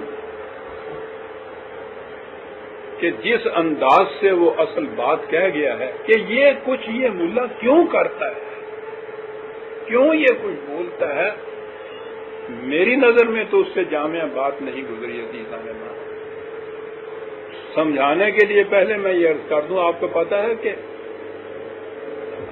حضرت موسیٰ علیہ السلام کے زمانے میں ان بنی اسرائیل کو ورگلانے کے لیے سامری نے ایک بچڑا بنایا تھا، اسے گوسالہ کہتے ہیں فرق، یہاں تک تو آپ کو معلوم ہے نا، بنا دیا تھا اس نے ان کا معبود۔ یہ الگ بات ہے نا کہ انہی کا زیور لے کے بناتا تھا، یہ تمہیں سے لے کے نہیں سب کچھ بناتے ہیں، اپنے گھروں سے پیسہ ہوتا ہی نہیں نا۔ دیکھو بچڑا بنایا، اب بچڑا تو بنا دیا تو یہ خالی وہ جو تھا ایسا ہی بچڑا، اس کے سامنے کون جھکتا، وہ بچڑا بولنے لگ گیا کچھ، یہ روایتیں ہیں نا۔ تو حضرت موسیٰ علیہ السلام واپس آئے، انہوں نے جو کچھ کیا آ کے وہ تو اور بات سمجھے نا، انہوں نے سامری سے کہا کہ باقی سب کچھ تو میں بات سمجھ گیا، یہ بتاؤ یہ بولنے کیسے لگ گیا؟ کہنے لگے جی جان کی امان پاؤں تو سچ سچ بتا دوں، کہنے لگے سچ سچ بتا دو۔ اب آگے چلا افسانہ در بزمے تم بھی خیز ہے، افسانہ زے افسانہ، اس افسانے سے آگے افسانہ سنے۔ کہنے لگے کہ جی وہ جب مصر سے چلے تھے نا آپ لے کے بنی اسرائیل کو، تو آپ تو اتر آئے تھے نا سمندر میں یا دریا میں، پیچھے پیچھے فرعون آ رہا تھا، تو فرعون جو تھا یہ لشکر سارا گھوڑیوں پہ آ رہا تھا، گھوڑوں پہ فرعون لیڈ کر رہا تھا سب سے آگے آگے۔ جب وہ سمندر کے کنارے پہ آیا ہے تو وہ رک گیا، آگے نہیں بڑھا۔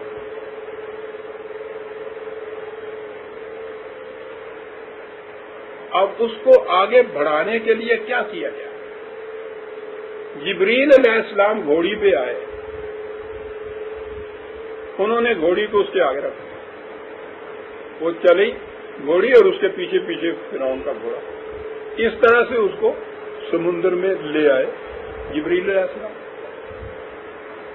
درمیان میں آ کے وہ ڈوبنے والا ہوا، یہ تو بیچ میں سے نکل گیا اور وہ ہونے لگ گیا۔ کہا وہ جو گھوڑی آئی تھی نا جبریل کی، اس کے پاؤں کے نیچے سے میں نے کچھ مٹی اٹھا لی تھی۔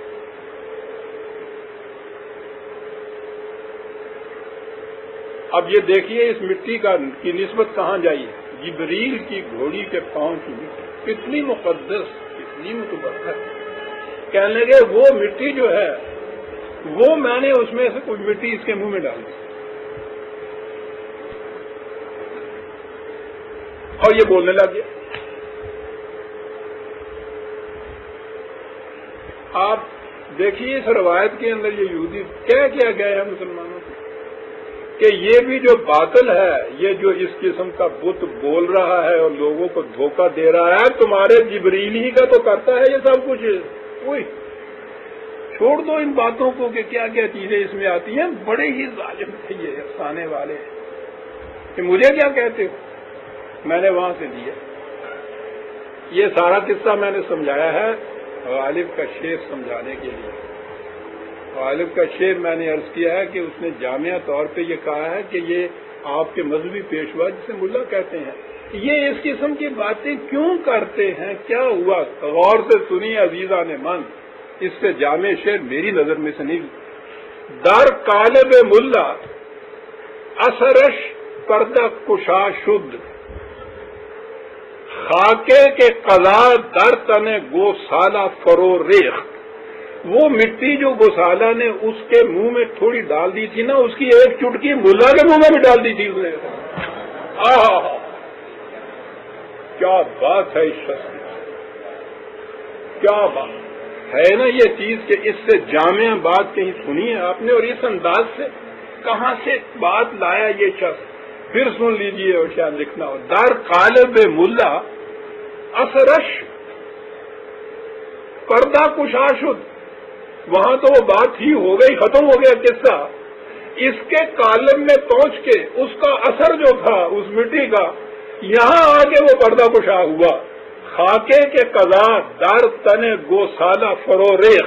وہ مٹی کے جو سامری نے گوسالے کے منہ میں ڈالی تھی وہ جو یہاں آئی ہے تو یہاں آ کے اس کا اثر ویسے کیسے باں ہو رہا ہے سب. کیا بات، بڑی گہری چیز.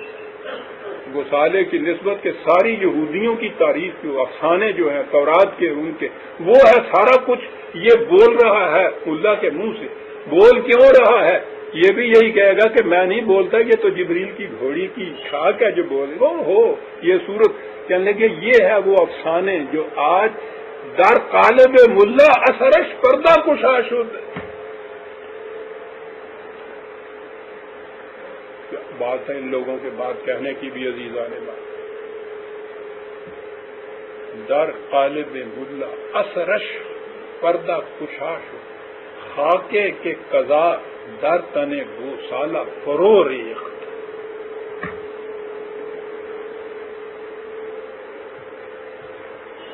قرآن کریم نے حضرت ابراہیم علیہ السلام کے یہ تمام مواقع حسنہ بیان کرنے کے بعد کہ وہ دیکھو کس طرح سے ایک ایک مقام کے اوپر پورا اترتا چلا آتا ہے. سلام علی ابراہیم، سلام علی ابراہیم.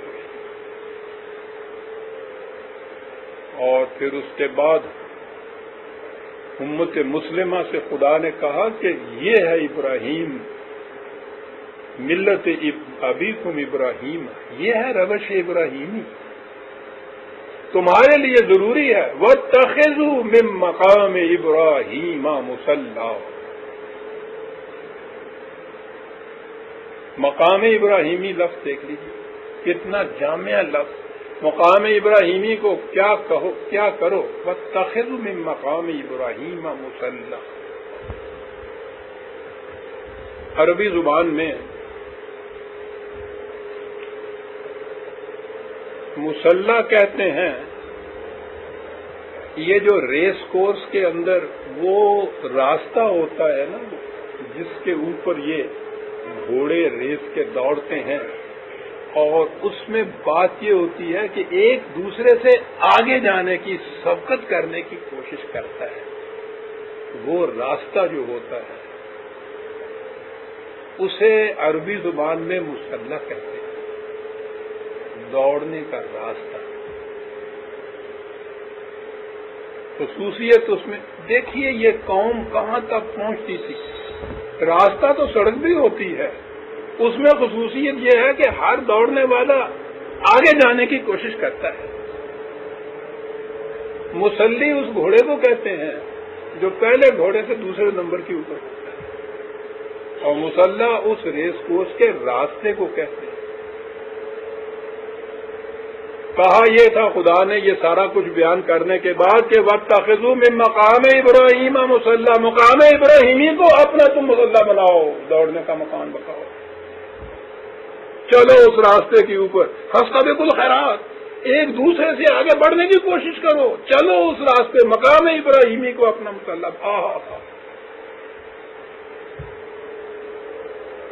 اور اس کا نام صلاۃ۔ قرآن کریم نے تو جنت کو بتایا، یہ عزیزان من پھر بار بار بات آ جاتی ہے، ارتقاء کی منزلوں کے اندر جہاں کوئی رک جاتا ہے اسے جہنم کہتے ہیں، اسے جہنم کہتے ہیں، آگے نہیں بڑھ سکتا۔ جہنم کے متعلق قرآن نے کہا ہے کہ جہنم جو ہے، بات آ گئی یاد، کون سی رکھ یہ مقام ابراہیم مصلی، ہاں 2/125، یہ واتخذوا من مقام ابراہیم مصلی 2/125۔ میں نے ابھی عرض کیا ہے کہ جہنم وہ مقام ہے کہ جہاں کوئی رک جاتا ہے،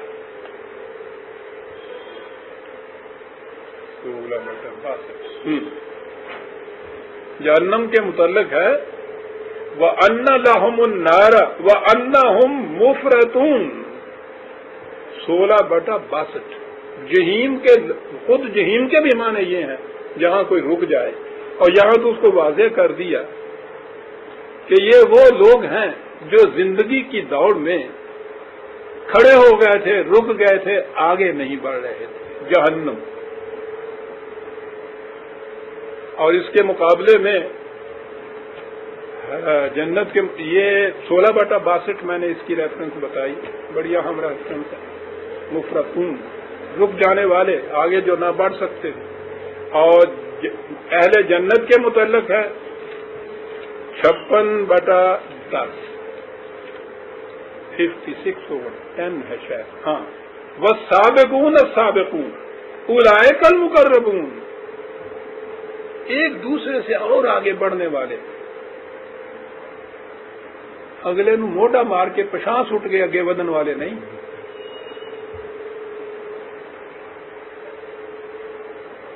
خیرات کے اندر آگے بڑھنے والے، نیکیوں میں آگے بڑھنے والے، سابقون السابقون 56/10۔ یاد رکھیے جنت بھی آخری مقام نہیں ہے انسان کی ارتقائی منزل کے اندر۔ قرآن تو کہتا ہے کہ ان کی جو سرچ لائٹ ہوگی ان کے آگے کے راستے روشن کرتی چلی جائے گی، اور پتہ نہیں مقام کہاں ہے، وَإِلَىٰ رَبِّكَ مُنتَهَاهَا، اس خدا کی طرف جانے کے راستے ہیں، یہ بات اور طرف چلی جائے گی۔ آگے بڑھنے والے جو ہے ان کے متعلق بتایا جنت، ایک اور ریفرنس بھی ہے 83/26، غالباً 26 بعد میں لکھیے گا، 26، وَفِي ذَلِكَ فَلْيَتَنَافَسِ الْمُتَنَافِسُونَ، یہ ہے وہ مقامات کہ جہاں کوئی راستے میں بند نہیں لگا ہوا، جس کا جی چاہے آگے بڑھنا، بڑھتا چلا جائے، بڑھتا چلا جائے۔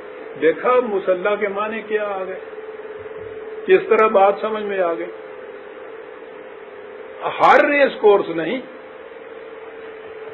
مقام ابراہیمی والا ریس کورس جو ہے اس پہ چلو، اور نیک کاموں میں نو انسانی کی منفعت کے کاموں کے اندر ایک دوسرے سے آگے بڑھنے کی کوشش کرو۔ اب سمجھ میں آیا کہ اسوہ حسنہ جو تھا حضرت ابراہیم علیہ السلام کی زندگی کو قرآن نے اسوہ حسنہ کیوں کہا تھا؟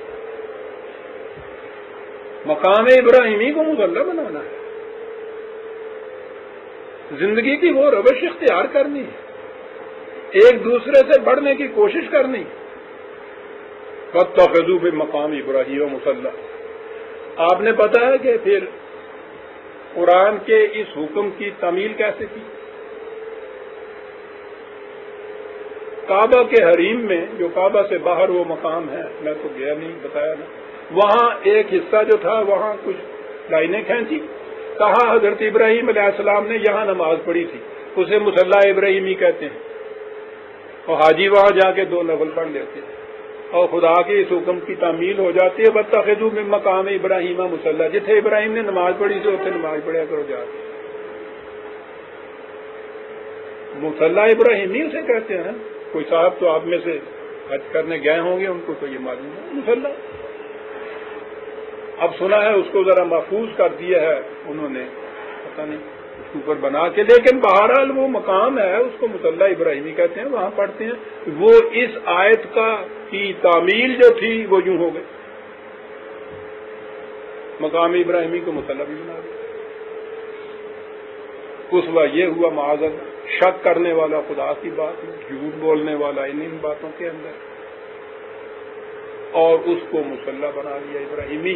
اب وہ اپنے آپ کو ملت ابراہیم سارے کہتے ہیں، ہر مسجد کے ہر محراب سے ملت ابراہیمی، اور ملت ابراہیمی کی جو حالت ہے وہ، اور پھر بات آئے گی تو آ جائے گی پھر اسی فارسی کے شعر میں، لیکن میں کیا کروں، ہے ہی بات یہاں آپ سوال آتا ہے.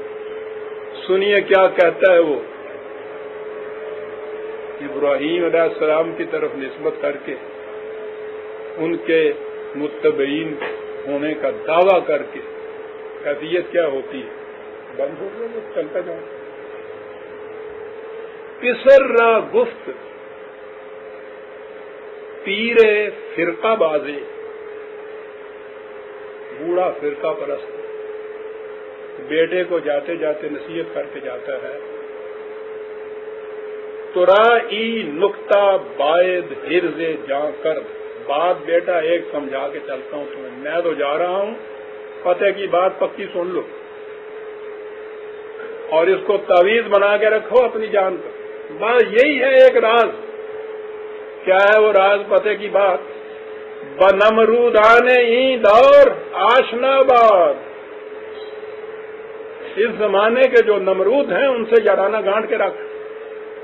بفیض شاہ براہیمی تواں کرد، اور ان کے فیصلے پہ براہیمی بات کرتے چلے جاؤ، موج ہی موج، براہیمی تواں کرد.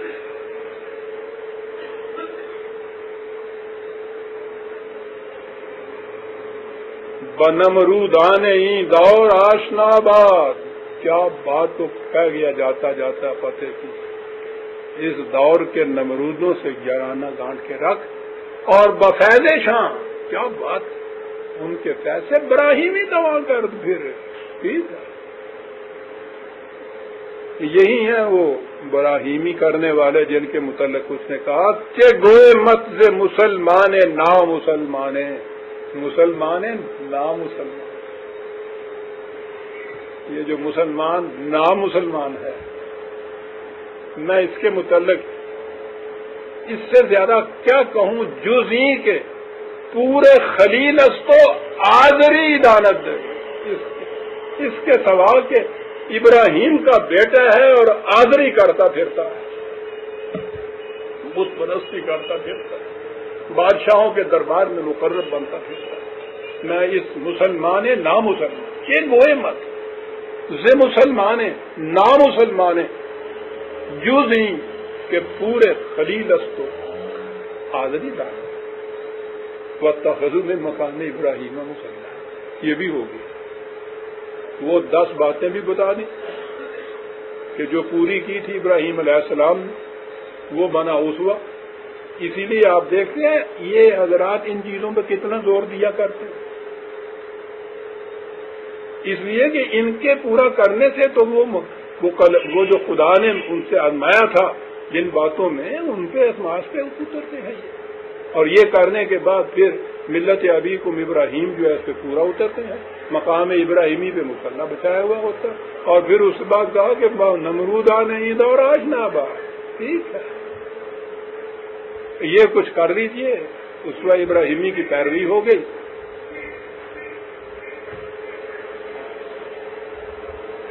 قرآن نے کہا تھا سلام علی ابراہیم، سلام علی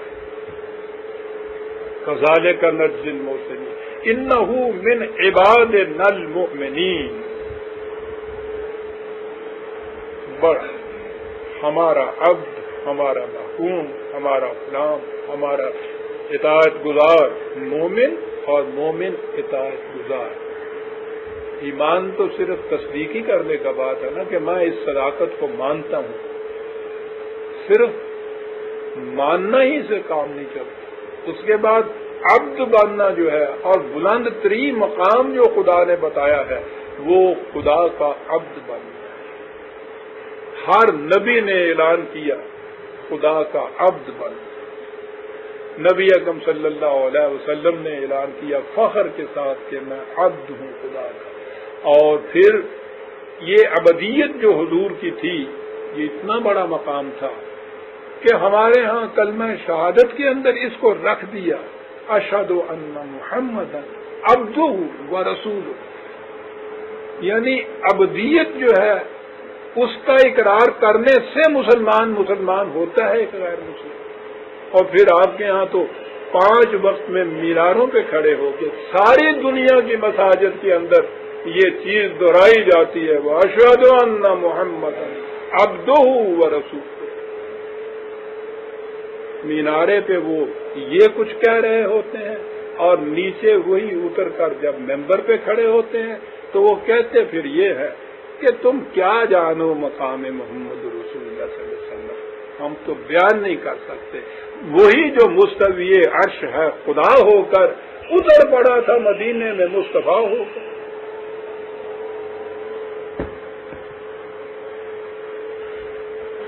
کہ گوئے مت مسلمان نامسلمان یہ گوئے جوزی کے پورے خلیل استو حاضری. سونا عزیزہ نے من کبھی کہ اس طرح سے عبدیت کی گواہی دی. اتنی احتیاط برتی کہ بار بار ان سے کلواتے چلے جاؤ. عبد کی منادی کرنے والا نیچے آتا ہے تو بتاتا یہ وہی جو مستوی عرش تھا خدا ہوگا ادھر بڑا تھا مدینے میں مصطفیٰ ہوگا. انہ من عبادنا المومنین. معاف رکھیے گا.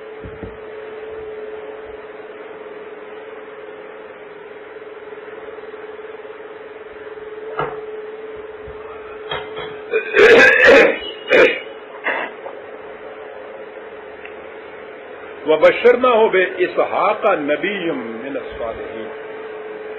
پھر اس کے بعد دوسرے بیٹے کی بھی بشارت دی اسحاق. یہ بیٹا بھی کبر سنی میں بڑھاپے میں پیدا ہوئے تھے اور ان کے بعد جب وہ حضرت اسماعیل علیہ السلام دوڑنے پھرنے چلنے کے قابل ہو گئے یعنی کم از کم 12-14 سال جب کعبے کی بنا رکھی ہے اس کے بعد حضرت اسحاق علیہ السلام. تو حضرت اسحاق علیہ السلام چھوٹے ہیں حضرت اسماعیل علیہ السلام سے خاص چھوٹے ہیں وہ. وبارکنا علیہ وعلی اسحاق. ان کو بھی برکت دی ہم نے. اسحاق کو بھی نبی تھے یہ سارے کے سارے. ومن ذریتہم. اور ان کی نسل میں بھی ہم نے برکت رکھی. ابراہیم کی نسل اور اسحاق کی نسل یہ دیکھیے 2 لفظ یہاں کہے. حالانکہ اسحاق کی نسل جو تھی وہ ابراہیم کی بھی تو نسل ہو سکتی ہے لیکن ابراہیم کی نسل تو اور بیٹے سے بھی چلی تھی نا. کیا بات ہے قرآن کی. وہ اس لیے کہ یہودیوں نے یہ کہہ دیا تھا کہ یہ صرف حضرت اسحاق ہے وہ حضرت اسحاق کی اولاد میں سے ہے نا. اور میں یہ عرض کروں کہ وہ بنی اسرائیل کیسے بنتے ہیں. حضرت ابراہیم کے بیٹے حضرت اسحاق ان کے بیٹے حضرت یعقوب. حضرت یعقوب کا لقب تھا اسرائیل خدا کا پہلوان عبرانی زبان میں جسے کہتے ہیں طاقتور. تو اسرائیل کے جو آگے اولاد ہے وہ بنی اسرائیل. اسرائیل کی طرف یہ نسبت اپنی کرتے ہیں اور یہ بنی اسماعیل ہیں جو حجاز میں عرب ہیں جس کی شاخ درستہ نبی اکرم صلی اللہ علیہ وسلم جو آئی ہے. تو قرآن نے جو جہاں کہا نا کہ اسحاق کی ذریت میں بھی برکت ہے تو کھاتی یہ کہا کہ ابراہیم کی ذریت میں بھی برکت ہے. تو گویا اگرچہ اسحاق کی ذریت بھی ابراہیم کی ذریت ہے لیکن وہ ذریت ابراہیمی اس کے علاوہ اور بھی ہے اس کو بھی ساتھ لے لیا قرآن نے. کیا بات ہے. ایک ضمیر کے بدل میں سے کتنا صاف کر گیا. اور شاید آپ اس کی اہمیت نہیں سمجھ سکتے. اس کے لیے کمپیریزن آف ریلیجن جو ہے نا تقابل ادیان اس کا مطالعہ ضروری ہے. یہ یہودیوں کی ساری کوشش یہ ہے یہ بتانے کی کہ یہ جو تھا شاخ اسماعیلی جسے ہم کہتے ہیں، نہ یہ ان کے بیٹے تھے، نہ یہ ان کی اولاد ہے، نہ ان کے ہاں برکت ہے، نہ خدا کے یہ مقرب ہے، یہ سب کچھ اسحاق کی، حضرت اسحاق علیہ السلام کی اولاد میں ہی تھا، کیونکہ وہ بنی اسرائیل میں ہے۔ تو قرآن ذرا ذرا سی بات میں یہ کہہ جاتا ہے کہ ٹھیک ہے ذریت اسحاق میں بھی برکت تھی، وہ ذریت ابراہیمی بھی تھی، لیکن ذریت ابراہیمی اور بھی تھی، اس میں بھی برکت ہے، اس کی بھی تردید کر گیا نا قرآن ساتھ ہی۔ جب کعبے کی تعمیر ہوئی ہے تو اس کے بعد حضرت ابراہیم علیہ السلام نے وہ دعا مانگی، وہ بڑی عظیم دعا ہے، اور اس میں یہ بات بھی کہی تھی، اللہ تعالیٰ نے کہا تھا کہ ہم دعا تمہاری قبول کرتے ہیں، ہم یہ بات جاری رکھیں گے۔ آپ نے کہا تھا کہ من ذریتی، میری نسل میں بھی یہ بات رہے گی۔ قرآن ہے، قرآن کا خدا ہے، جذباتی طور پہ تو کہا جاتا ہے نا جو ٹھیک ہے، کہا کہ تمہاری نسل میں سے جو شخص اس عہد پہ پورا اترے گا اس سے ہمارا یہ وعدہ ہے، جو اس سے پھر جائے گا اس میں اس سے وعدہ نہیں۔ کیا بات، یعنی وراثتی بات نہیں ہے یہاں کہ تمہاری اولاد میں سے چونکہ وہ ہے، نسل ابراہیمی میں سے ہے، اس واسطے ہمارے یہ وعدے ان کے ساتھ قیامت تک پورے اتریں گے، بالکل نہیں۔ ان میں سے جو اس راستے سے پھر جائے گا اس کے ساتھ ہمارا یہ وعدہ نہیں ہے۔ یعنی ایک ایک لفظ میں قرآن اتنے باطل کے عقائد کی تردید کر جاتا ہے، جڑ سے کاٹ دیتا ہے عزیزان مان، جس کے لیے دلائل کے انبار لگنے چاہیے، وراثتاً نہیں ہے۔ حضرت نوح کا بیٹا ہونا کوئی حیثیت نہیں رکھتا، اگر وہ ایمان نہیں لاتا ڈوبنے والوں کے ساتھ ڈوبے گا، ان کی بیوی ایمان نہیں لاتی وہ بھی ڈوبے گی، حضرت لوط کی بیوی نہیں ایمان لاتی وہ بھی ڈوبے گی، پیچھے رہ جائے گی، وہ بھی ہلاک ہو جائے گی۔ کسی کا بیٹا ہونا، کسی کی بیوی ہونا، کسی کے ساتھ کوئی رشتہ ہونا کچھ معنی نہیں رکھتا۔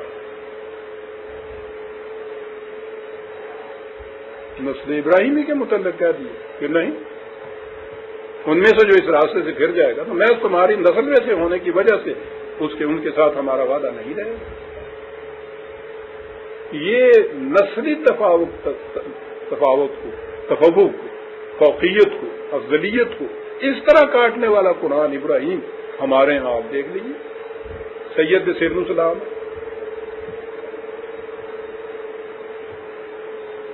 ہم لیے آج تک یہ چیز چلی آ رہی ہے ہمارے۔ بہرحال یہ بات دوسری طرف نکل جاتی، میں نے کہا یہ کہ قرآن کریم نے جب یہ کہا کہ وَمِن ذُرِّيَّتِهِمَا ان میں سے مُحْسِنٌ وَظَالِمٌ لِنَفْسِهِ مُبِينٌ، ہم جانتے ہیں کہ ان میں سے وہ بھی ہوں گے جو نیکوکار ہوں گے، اس راستے پہ چلنے والے وہ بھی ہوں گے، جو اپنے اوپر ظلم کریں گے، زیادتی کرنے والے بھی ہوں گے، ان کے ساتھ ہمارا یہ وعدہ نہیں۔ بڑا ٹھیک ہے، صاف صاف بات بتا دی، سخی نالوں شون پلا جا ترک دے جو آپ گل دس دیں کہ میں ابراہیمی نسل سے ہونے کی برابر یہ کچھ نہیں ہو سکے۔ اور اس کے بعد پھر یہ قصہ یہاں ختم کیا ہے۔ اس صورت میں حضرات انبیاء کرام کے قصوں میں سے وہ قرآن یوں ہی ذرا ذرا سے ٹکڑے بیان کرتا چلا جاتا ہے، ان کی تفاصیل دوسرے مقامات کے اوپر آپ کو ملتی ہے۔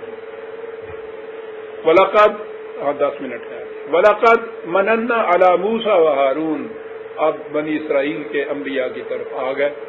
حضرت موسیٰ و ہارون دونوں بھائی تھے، دونوں نبی تھے، الگ الگ نبوت تھی، الگ الگ کتاب تھی ان کی۔ اس کو یاد رکھنا، یہ بڑی اہم چیز تھی جو پیش کیا کرتے تھے یہ احمدی حضرات مرزائی جن کو کہتے تھے، کہ کہتے تھے نا کہ نبی نہ بھی ہو تو پھر بھی وہ نہیں، ایسے نبی بھی آئے ہیں جن کو کتاب نہیں ملی، یعنی نبی آ گیا ہے تو اس کے پاس خدا کی کوئی کتاب ہی نہیں۔ کتاب تو حکم کو کہتے ہیں، کوئی وحی جو خدا کی طرف سے آتی ہے تو وہ آتا ہے۔ یہ کہتے تھے نا کہ نبی من نیستم رسول نیا بردام کتاب، وہ مرزا کہتا تھا کہ میں کتاب نہیں لایا، اس واسطے کوئی بات نہیں ہے۔ تو انہوں نے کہا کہ پھر آپ ہیں کیا؟ کہنے لگے کہ وہ نبی ہوں میں، اور دیکھیے نا کہ ضروری نہیں کہ ہر نبی، قرآن کریم بار بار یہ کہتا ہے ہر نبی کو ہم نے کتاب دی، اور یہ وہ مرزائی عام طور پہ پیش کیا کرتے ہیں کہ دیکھیے حضرت موسیٰ علیہ السلام کو تورات ملی تھی، حضرت ہارون علیہ السلام کو تو کتاب ملی ہی نہیں تھی، بغیر کتاب کے آئے تھے، اسی طرح سے یہ ہم نے کتاب آ گئے تھے، اور قرآن یہ کہتا ہے وہ آتیناہما الکتاب المستبین، ان دونوں کو ہم نے کتاب عطا کی۔ نبی بغیر کتاب کے معنی کچھ نہیں رکھتے تھے۔ بہرحال یہ یاد رکھیے، یہ جو تورات جسے کہتے ہیں یہ حضرت موسیٰ علیہ السلام کی کتاب نہیں ہے، یہ مجموعہ ہے ان تمام کتابوں کا کہ جو انبیاء بنی اسرائیل کو وقتاً فوقتاً ملتی رہی۔ اس کو اٹھا کے دیکھیے، اولڈ ٹیسٹیمنٹ یا عہد عتیق جس کو کہتے ہیں، اس میں قریباً 39-40 کے قریب مختلف چھوٹے چھوٹے صحیفے ہیں۔ قرآن میں بھی تورات کو حضرت موسیٰ علیہ السلام کی کتاب نہیں کہا گیا، صحف ابراہیم و موسیٰ کہا گیا، صحیفے ابراہیم حضرت موسیٰ علیہ السلام کے۔ تو اس لیے یہ بات کہ تورات حضرت موسیٰ علیہ السلام کو ملی تھی، یہ کہا کرتے ہیں کہ بتاؤ حضرت ہارون کو پھر کون سی کتاب ملی تھی، تو انہیں یہ بھی معلوم نہیں ہے کہ تورات حضرت موسیٰ کو نہیں ملی تھی، وہ ان تمام کتابوں کے مجموعے کا نام ہے جسے تورات کہا جاتا ہے۔ بات میں سے بات نکلی، دونوں کو کتاب ملی تھی، وَهَدَيْنَاهُمَا الصِّرَاطَ الْمُسْتَقِيمَ، نبی تھے، صراط مستقیم کی طرف ان کی ہدایت ہم نے کی تھی۔ وَتَرَكْنَا عَلَيْهِمَا فِي الْآخِرِينَ، ان کی بھی یہ جو زندگی تھی، ان کے زندگی کے واقعات تھے، وہ بھی ہم نے محفوظ کر کے آنے والی نسلوں کے لیے قرآن کریم کے اندر صحیح واقعات قرآن کے اندر ہی محفوظ ہیں، وہ بھی محفوظ کر دیے۔ ان داستان کا جو انبیاء کرام کی جو ہے داستانیں، مقصد ان سے یہ ہے کہ ہمارے لیے وہ ہدایت کا، رہنمائی کا کام دیتی، وہ نہ تاریخ کی کتابیں ہیں نہ وہ افسانوں کی معاذ اللہ کتابیں ہیں۔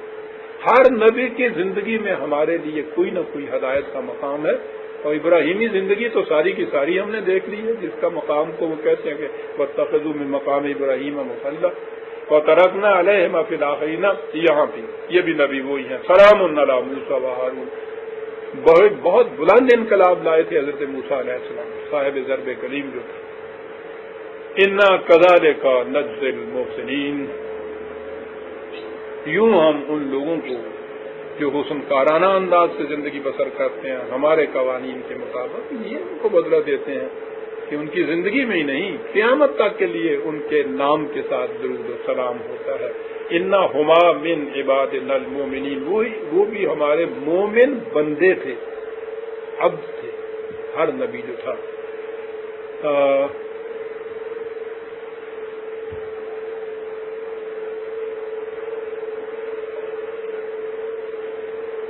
اس کے بعد حضرت الیاس کا ذکر ہے، اس کے بعد حضرت لوط کا ذکر ہے، اور چونکہ وقت تھوڑا ہے اس لیے ان کی بات ابھی میں نہیں چھیڑتا۔ سورہ صافات کی آیت 122 تک ہم آ گئے، 123 سے ہم آئندہ درس میں دیں گے۔ ربنا تقبل منا انک انت السمیع العلیم۔ شکریہ۔